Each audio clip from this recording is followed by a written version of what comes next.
جس کو اللہ کہہ رہا ہے کہ ہم تمہیں دیں گے پاکیزہ رزق۔ اللہ اکبر۔ قناعت کا ایک اور مطلب سمجھ لیجئے، قناعت کہتے کسے ہیں؟ فرمایا بڑا چھوٹا سا جملہ ہے اور بڑا ہی عام فہم جملہ ہے۔ فرمایا کہ دولت آ جائے تو اتراؤ نہیں، دولت آ جائے تو اتراؤ نہیں، اور دولت چلی جانا تو پھر گھبرانا نہیں ہے۔ آ جائے تو اتراؤ نہیں، چلی جائے تو گھبراؤ نہیں۔ فرمایا یہ قناعت ہے، اللہ تمہیں یہ عطا فرمائے گا، اللہ تمہیں یہ حیات طیبہ عطا فرمائے گا، یہ ہے میرا وعدہ۔ اللہ کہتا ہے میں تمہیں یہ زندگی عطا فرماؤں گا۔ چاہیے ایسی زندگی، سکون، تسلی، کوئی ٹینشن فری زندگی، قناعت۔ اللہ 10 روپیہ ہے کافی ہے، 10 لاکھ ہے وہ بھی کافی ہے، اللہ تو نے عطا جو دیا میں راضی ہوں۔ ایک بہت بڑے شاعر تھے، کسی گاؤں کے اندر رہتے تھے، ان کو ایک نواب صاحب نے خط لکھا۔ انہوں نے کہا حضرت اتنے بڑے شاعر ہیں، گاؤں میں ایک چھوٹے سے ٹکڑے میں بیٹھ کے کیا کر رہے ہو؟ ہمارے پاس آؤ، ہم نوازیں گے آپ کو، دولت بھی، نوکری بھی، مال بھی، ہر چیز ہم آپ کو دیں گے، ہمارے پاس آ جاؤ۔ شاعر نے، فارسی کے شاعر تھے، انہوں نے شعر لکھ کے ہی بھیج دیا، جواب میں ایک شعر لکھ کے نواب صاحب کو بھیج دیا، فارسی کا شعر لکھ کے بھیج دیا۔ شعر کا مطلب یہ تھا، انہوں نے کہا جو میرے پاس ہے نا، جو میرے پاس موجود ہے، جو میرے پاس میرے رب نے مجھے دیا ہے، وہ میرے لیے کافی ہے، وہ میرے لیے کافی ہے، اور میں تمہارے پاس نہیں آ سکتا۔ کیوں نہیں آ سکتے؟ انہوں نے کہا میں اس لیے نہیں آ سکتا کہ میں نے اپنے پاؤں میں قناعت کی مہندی لگا لی ہے، میں نے اپنے پاؤں میں قناعت کی مہندی لگا لی ہے۔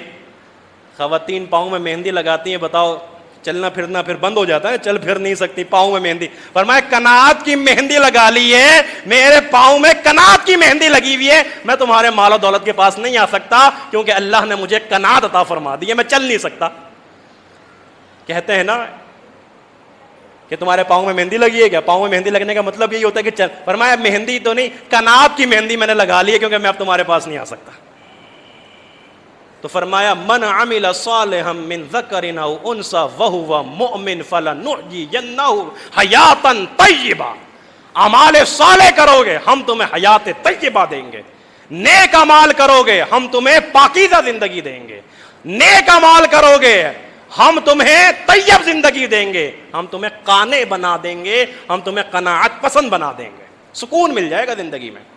تو میرے بھائیوں اور دوستوں، میری ماں میں بہنوں، پھر اس کے بعد اللہ نے ذکر کیا اس زندگی کا کہ جو کبھی ختم نہیں ہونے والی۔ فرمایا کہ اس میں ہم بہترین بدلہ تمہیں دیں گے، جو تم اعمال کرتے آئے ہو اس کا بہترین اجر ہم تمہیں دیں گے، اپنے یہاں بھی دیں گے وہاں بھی دیں گے، اعمال صالح کی برکت سے دیں گے۔ تو بھائیوں اور دوستوں ذرا اپنے اپنے گریبان میں جھانکو، میں بھی محاسبہ کروں، آپ بھی کریں۔ رمضان کے بعد ہماری زندگی کہاں کھڑی ہے؟ رمضان میں ہم کہاں تھے؟ رمضان کے بعد ہم کہاں ہیں؟ اعمال صالح ہے یا نہیں؟ عمل وہ جو مستقل مزاجی کے ساتھ کرنا ہے وہ عمل صالح ہے یا نہیں؟ اللہ کے بندو یہ بات میری یاد رکھنا، لکھ لو میری یہ بات، تم اللہ کے گھر کو آباد رکھو، اللہ کی قسم اللہ تمہارے گھروں کو آباد رکھے گا۔ یہ لکھ لو، نوٹ کر لو آج کے خطبے میں، آپ اللہ کے گھر کو آباد رکھو، اللہ تمہارے گھروں کو آباد کرے گا۔ تم اللہ کے گھر کا خیال رکھو، اللہ تمہارے گھروں کا خیال رکھے گا۔ تم اللہ رب العالمین کے گھر کی دیکھ بھال کرو، اللہ رب العالمین تمہارے گھروں کی دیکھ بھال کرے گا۔ تم اللہ کے گھر کے ساتھ تعلق کو جوڑو، اللہ رب العالمین تمہاری ساری پریشانیوں کو اور تکلیفوں کو دور فرمائے گا، کیونکہ تم اس کے گھر میں آ کے اس کے گھر کا خیال رکھ کے اس کے گھر کو آباد کر رہے ہو۔ تم گھر کو ویران کر دو گے، اللہ کے گھر کو تم ویران کرو گے، تمہارا گھر آباد نہیں ہو سکتا، پریشانی میں مبتلا رہو گے، مسائل میں مبتلا رہو گے۔ تو آئیے اللہ کے گھروں کو آباد کیجیے، جہاں بھی ہو، نماز کا وقت ہو جائے، مسجد موجود ہے، اللہ کا گھر موجود، ضروری نہیں یہ اللہ کا گھر جہاں بھی آپ ہیں، اللہ کا گھر موجود ہے، جائیے نماز پڑھیے، نماز کے وقت عبادت کیجیے، اللہ کا ذکر و اذکار کیجیے، تسبیح کیجیے، آباد رکھیے اس نیت کے ساتھ کہ میں اللہ کے گھر کو آباد رکھوں، اللہ میرے گھر کو آباد رکھے گا۔ اللہ رب العالمین سے دعا ہے کہ اللہ رب العالمین ہمیں اعمال صالحہ کرنے کی توفیق عطا فرمائے۔ اللہ رب العالمین ہمیں اپنے گھروں کو، جو اللہ کے گھر ہیں، مسجدیں ہیں، وسجد وقترب، فرمائے کہ اللہ کا قرب چاہیے، سجدہ کرو۔ سجدہ کہاں کرو گے؟ مسجد، سجدہ کرنے کی جگہ کیا ہے؟ مسجد ہے. آؤ اللہ کا قرب چاہیے، سجدے کرو. سجدہ یہی کرو گے نا کہ سجدے کرو. فرمایا اللہ رب العالمین تم سے قریب ہو جائے گا. اللہ ہمیں اعمال صالحہ کرنے کی توفیق عطا فرمائے. اللہ رب العالمین ہمارا خاتمہ ایمان پہ فرمائے. یا اللہ جب تک زندہ ہیں ہمیں اسلام پہ زندہ رکھنا. یا اللہ موت دینا تو شہادت کی موت نصیب فرمانا. وما علینا الا البلاغ المبین.